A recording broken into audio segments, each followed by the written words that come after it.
All right, what's up, YouTube? So I just got done putting together these this lower control arm setup. So these are the billet lower control arms that I made for my Chevy 2 front end that I haven't really released yet on the internet or on the website officially, but there's lots of video and images of them out there. But uses a 3/4 spherical bearing in the bottom with a snap ring, and they are lefts and rights, so you can see that the orientation of where the strut rod goes is backwards to that one. So you do have a left and a right to make it so the bearing is seated against the material rather than the snap ring.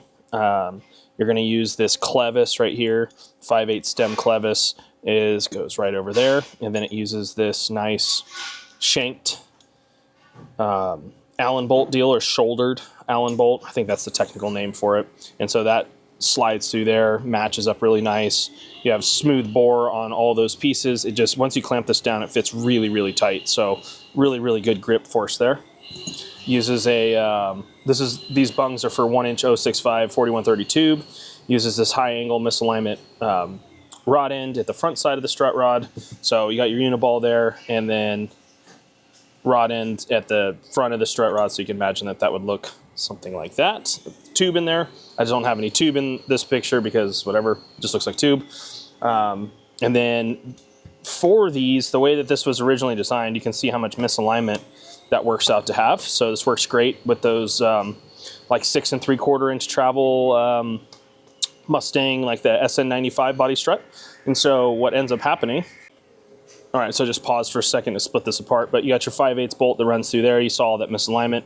Well, this bushing, 7075, that's the reducer for the uniball.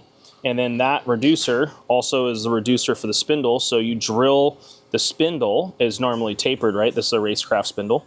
It's normally tapered for a ball joint. Well, I just put this in the mill and drill this to 7/8, and then that reduces that hole down, and then you can see it actually sticking through right there. There's a little tiny bit of, it doesn't reach over the top, so when you tighten that nut down, bam, it tightens that all together, so you can see how all nice and movable that all is. It's really great.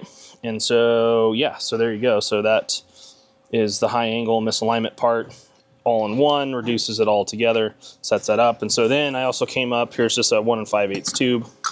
Here's a lower control arm bracket. You don't have to use these. You can kind of use whatever you want. Let me aim this camera again. Okay, so you can see it's all one piece. The notch fits super nice right there, and then that rod end fits in there, and then you can see how much misalignment this has on that rod end. So this bracket can be used at the front for the strut rod, or used at the back of the control arm right there, because the tab was the same. So yeah, there you go. This would be, I was thinking about putting this all together. These are the lower control arms that I use for the Chevy 2 front end. I'll go actually take a video of them on my Chevy 2 so you guys can see them all. But yeah, so I'm gonna put this together as a little setup that you can buy off the website, because I make all this stuff anyways, and here pretty shortly I'm gonna put this front end on the website too. So yeah, thanks for tuning in, and I'm gonna move on and go show you some pictures of the Chevy 2. All right, so yeah, you can see, here you go, this is reduced down, there's that bushing that goes in there, still has more movement left over. This car actually has quite a bit. You can see that as looking at it from the side, this car is actually not that low. You see how far the wheel's hanging out of there? So it has enough misalignment for that 6.75 inch travel SN95 strut.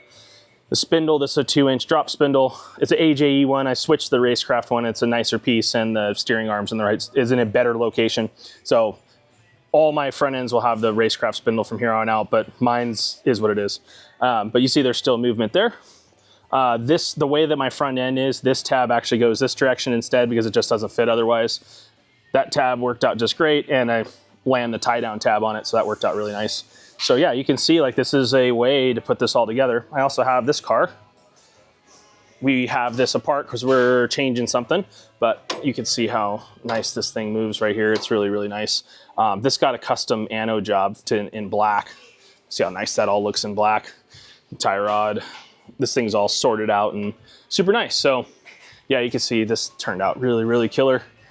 Got all the room in the world for turbos now with that strut bar landing right there. So yeah, looking killer. So appreciate you guys checking it out. I'll link it on the website, and until next time.